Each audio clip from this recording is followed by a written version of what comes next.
wondered why people lie on their dating profiles? I know some of it may seem very obvious, and it is. And then other aspects of it are a little bit less obvious. So today I wanted to take a little dive with you guys into the world of dating, and particularly online dating, and how I think things go off track, and how well-intentioned, really sweet people can sometimes find themselves caught up in a web of lies and deception, often of their own making. So let's kind of pull this apart a little bit. As some of you may know, my area of specialty is in the area of relating and emotions. So why do people lie on their dating profiles? Well, I guess the bottom line is they want to attract more attention of a certain kind of person, or they want to increase their chances of getting attention and possibly dates. And depending whether you're looking for something long-term, short-term, it's really about making sure that the kind of people you want to see you and pay attention. So people lie on here because a lot of times they don't feel that they have the qualities that the person that they'd really like to meet would be looking for. Now, that could be on a physical level, it could be on a scholastic level, it could be age-wise, it can be many, many, many different things. So the reason people are deceptive on profiles most of the time, there are people that probably have some kind of pathology, and that's a different story. Thank goodness that's probably way in the minority. But most people don't tell the truth on their dating profiles because they want to increase their chances. So underlying reason you can understand. The reason this is a bad idea is kind of very obvious, because the other person is going to find out. Now, there's lots of different permutations to why people are on dating apps. Sometimes they're married and they're already in a committed relationship and they don't want the other person to know. Or they may just be wanting to have a little fun outside of the relationship. It could be that somebody is in a more senior age group and they'd like to date younger, so they think that chopping 10 years from their age is going to help them in that endeavor.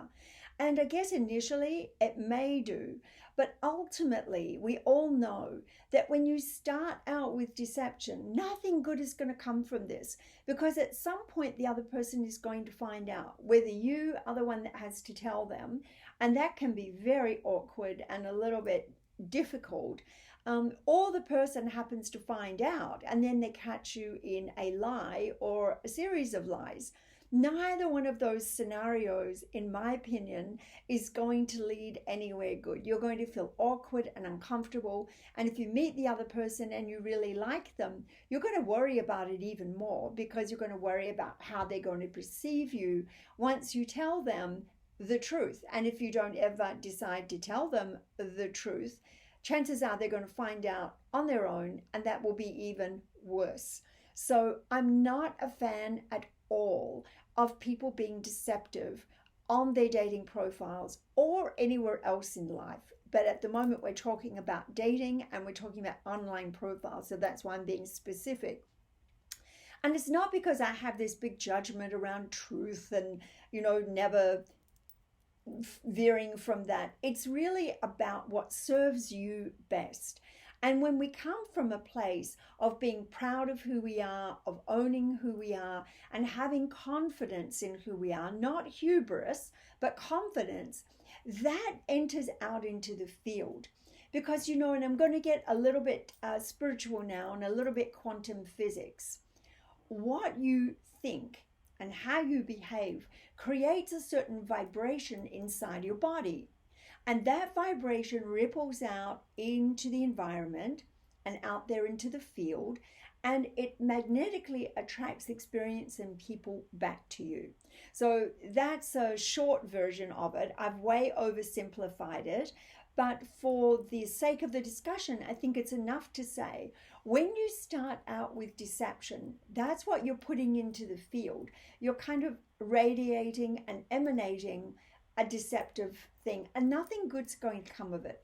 Nobody that I know of anyway ever says, I was completely deceived and I loved it. It was a fabulous experience and I'd like to do that again. Nobody, including you, is going to say that. We all prefer it when we're given accurate information up front, and then we can decide as we go, yes, no, yes, no. And it doesn't increase your chances getting an initial yes that's going to turn into a hard no, right? That's not increasing your chances at all. In fact, that's just wounding your self-esteem even further. So if you're not telling the truth with what you're writing, and you're putting a different age, and you're putting pictures up there that are not an accurate representation of how you are right now, that really shows that you need to do some work on yourself. And there are points in life where we all are going to be required to go in, polish up a little bit before we head off back out into the world, especially the world of dating, because a lot of the dating world, of course, is predicated on appearances, because the first thing someone is going to see, especially with an online profile, are photographs, and then they're going to see your profile and they'll either read it or not. I think some people read profiles, other people not so much, but your pictures obviously are important. And the thing is this: if you post photographs that are not an accurate representation of how you are right now, they can be put in the best light, just not photoshopped. When that person meets you, they're going to feel angry, deceived, disappointed, frustrated, maybe even embarrassed and awkward. And they're going to see you as somebody who is deceptive and most likely very insecure. And so that's not going to be a positive experience for you to put in your dating backpack. I don't recommend this on any level for anybody ever. I think we really need to clean up our own act before we go out there and date. If we've really got some personal work that needs to be done, then let's do it. Whether it's reading some books, doing some meditation, losing a little bit of weight, going and buying a couple of new outfits that you would feel really cute in, whether it's a guy or a girl, something that you feel is an accurate representation, so that when you do your online profile, you can look at it and say, well, you know, I wish I was 10 years younger, or I wish that I was 10 pounds lighter. But right now, this is how I'm at. This is the best representation of me that I can do. And I'm a work in progress. And when I get some new pictures, if I've lost those 10 pounds, I'll be able to put those guys up and make that your goal. But in the meantime, know and feel good about representing who you truly are, not who you wish you were. Get yourself to that place if it's possible. Well, it isn't possible to go back in time in terms of age. I mean, I might wish that I was younger than I am, but the fact is I am what I am. So the better off you can feel about who you are and your experiences that you've had in life and all of the things you've learned without going overboard. I think it's great if you can just sit back and relax a little bit in the process. There is a lid for every pot. What you seek out there is seeking you, okay? So if that person has not arrived yet, you can also think to yourself that they're still working on themselves and getting themselves ready for you, just as you may still be working on yourself, getting yourself ready for them. Because think about all your relationships. If you'd have met the last person 6 months earlier or 6 months later, chances are it would not have worked out. So there is such a thing as divine timing. So we can be smart and we can definitely put our best foot forward. And for me, that always means coming from a place of integrity and a place of love. And when you love yourself, and this is not love yourself in the narcissistic ego kind of way, that you think you're better than anybody else, but you love yourself enough not to do damage by lying about who you are, because that ultimately does do some damage to your ego structure, and it does some damage to your self-esteem, because you're subtly or not so subtly feeding yourself a message that just as you are is not good enough. And let me tell you, you are perfect just the way you are. If you are here and you're having this experience, that's how it's meant to be. That doesn't mean we can't refine and we can't keep learning and growing. I read books, go to classes. Sunday, I did a 2 hour quantum flow with some people from Costa Rica. I was here in California. We did it on Zoom. It was amazing. And I was not the exact same person 2 hours after I finished than what I was when I started. So I am a great believer in always continuing to grow and expand and refine and learn things. And if you're doing something a certain way, you realize it's no longer working or there's a better way, then that old way just becomes redundant. You thank it for its presence in your life and what it brought to you, and then you upgrade and you iterate to a newer version. And that is a lot of how life is. We're constantly learning and ebbing and flowing and having experiences with other people. So wouldn't it be great if we brought the fun back into dating?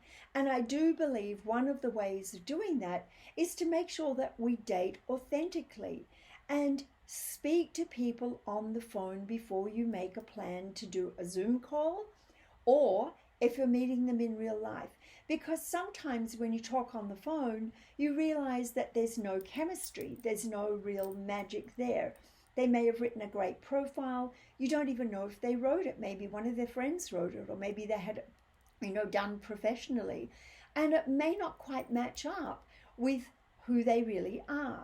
And you don't want to interrogate people. You do not want to get people on the phone and just shoot, well, what about this and what about that? And make it sound like a job interview. I'm just suggesting that you get on the phone for 5 or 10 minutes, hear their voice, see that you can communicate, make a time to either do a Zoom call, make a limited time. Tell that person you've got an appointment in 10 or 15 minutes so you don't find yourself trapped on a long phone call that you don't want to be on. You don't want to hurt anyone's feelings. So just be really smart about your dating, but get people on the phone and have a little chat with them. Just find out how their day went and what they've got planned, and make sure that this is somebody that you want to give some quality time to, because your life is valuable.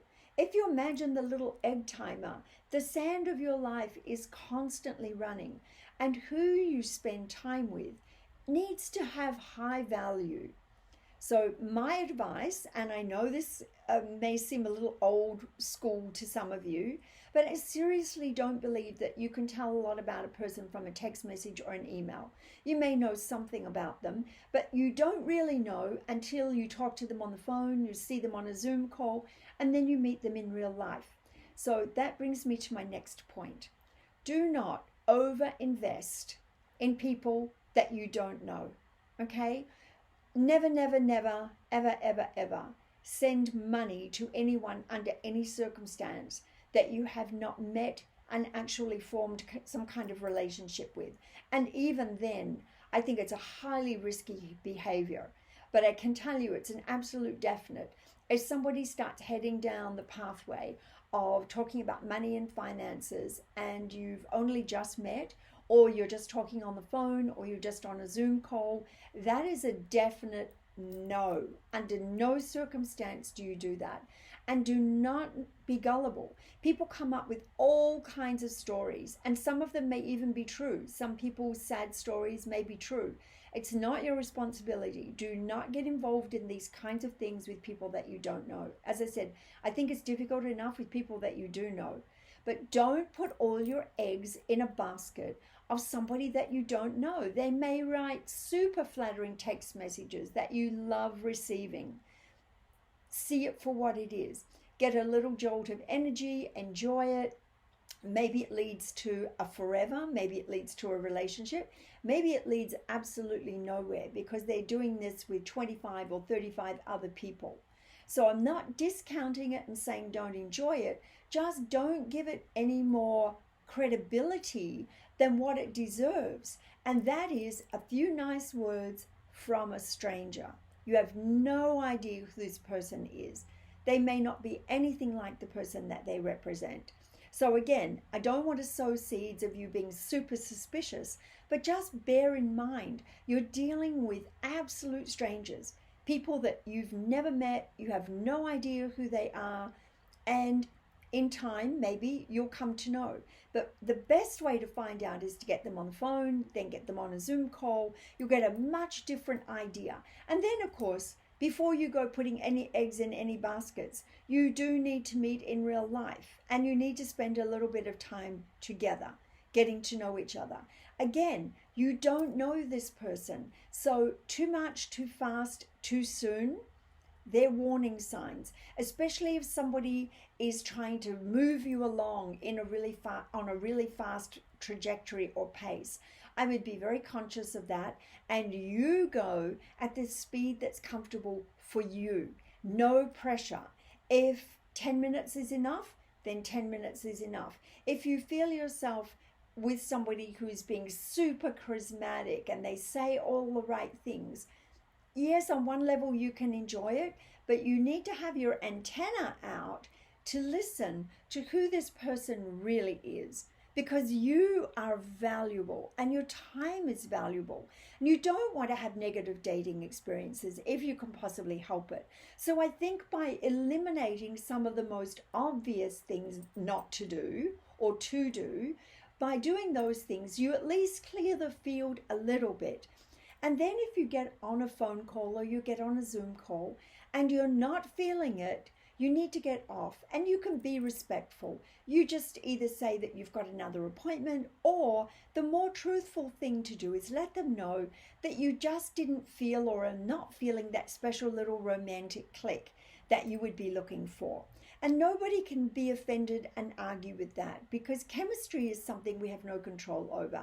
There are people that we're attracted to, and there are people that we are neutral with, and then there's people that we're not attracted to. So you don't need to be unkind. You don't need to get into the whole laundry list of reasons why, or get into criticizing somebody else. I think it's absolutely sufficient to say, I'm just not feeling that special little romantic click that I'm looking for. But thank you so much for your time. And then cut the communications. Okay? I'm not a fan of ghosting. So if you had a conversation and you didn't feel comfortable saying it at the time, you got a little bit shy or you felt a little bit too embarrassed, that's okay. Give yourself a little bit of a leeway right there, but send a little text message and let them know. Don't just ghost people, because a lot of times people have no clue that they've done anything wrong, in parentheses, or that maybe you're still interested, maybe you got sick. Let them know that you're not interested and call it a day. Move on to the next person. And I don't think there's anything wrong at all with talking to numerous people. Just remember who you're talking to. Keep it respectful, keep it honest, keep it dignified, and don't invest at all with people that you don't know. Past a little phone conversation or a Zoom call. That's the max investment that I think is warranted. A bunch of text messages and emails doesn't really tell you anything very much about a person at all. You don't know someone until you've spent some time with them, and considerable time as well. I'm pretty good at reading people, and I would never, ever, ever presume to know after just spending one date with somebody or a few phone calls or a couple of emails. I wouldn't presume to know really very much about this person at all, because you can be surprised in good ways and you can be surprised in other ways as well. So that's just a little tidbit. Please go across. I have it's 5 videos polarity course that you can get free on my website, along with a workbook. And it goes into all kinds of interesting chemistry around attraction, around the physicality of attraction, how to ignite attraction, what kills attraction, how to keep attraction going in long-term relationships. So I recommend you go across. I've got some other resources on there as well that are free. And let me know your comments relative to what I'm talking about in the world of dating, because it really matters to me what you think, what your experience has been. And if there's anything you want to ask me, anything you'd like me to talk about, I'd be more than happy to do a video and put that up for you guys. All right, take good care, be safe out there, and make your dating experience as authentic and fun as you possibly can. Bye for now.